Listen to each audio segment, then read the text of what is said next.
മന്ത്രി A P അനിൽകുമാറിനെതിരെ വിമർശനവുമായി വണ്ടൂർ മണ്ഡലം മുസ്ലിം ലീഗ് കമ്മിറ്റി. വണ്ടൂർ നിയോജക മണ്ഡലം പ്രവർത്തക സമിതി യോഗത്തിലാണ് മന്ത്രിക്കെതിരെ രൂക്ഷ വിമർശനവുമായി മുസ്ലിം ലീഗ് നേതാക്കൾ രംഗത്ത് വന്നത്. അനിൽകുമാറിനെ വിജയിപ്പിക്കാൻ അഹോരാത്രം പണിയെടുത്തവരാണ് മുസ്ലിം ലീഗ്. എന്നാൽ മന്ത്രിയായതോടെ മുസ്ലിം ലീഗിനെ അവഗണിക്കുകയാണെന്നാണ് ആരോപണം.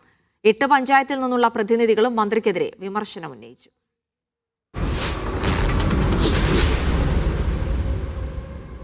നിയമസഭാ തെരഞ്ഞെടുപ്പിന് മുമ്പുള്ള അനിൽകുമാറും ശേഷമുള്ള അനിൽകുമാറും രണ്ടാണെന്നാണ് പ്രതിനിധികൾ വിമർശിച്ചത്.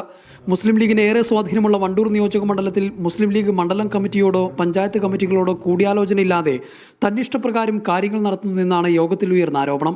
തിരുവാലി പഞ്ചായത്തിൽ പ്രസിഡന്റ് സ്ഥാനം മുസ്ലിം ലീഗിന് നൽകുന്നതുമായി ബന്ധപ്പെട്ട് ഏപ്രിൽ 30-നകം തീരുമാനിക്കാമെന്ന് അറിയിച്ചിരുന്നുവെങ്കിലും ആ കാര്യങ്ങളിലൊന്നും ഇതുവരെ യാതൊരു നടപടിയും ഉണ്ടായില്ല. കാളിക്കാവ് പഞ്ചായത്തിലെ CDS പ്രസിഡന്റ് വൈസ് പ്രസിഡന്റ് വിഷയത്തിലും ലീഗിനെ അവഗണിച്ചു.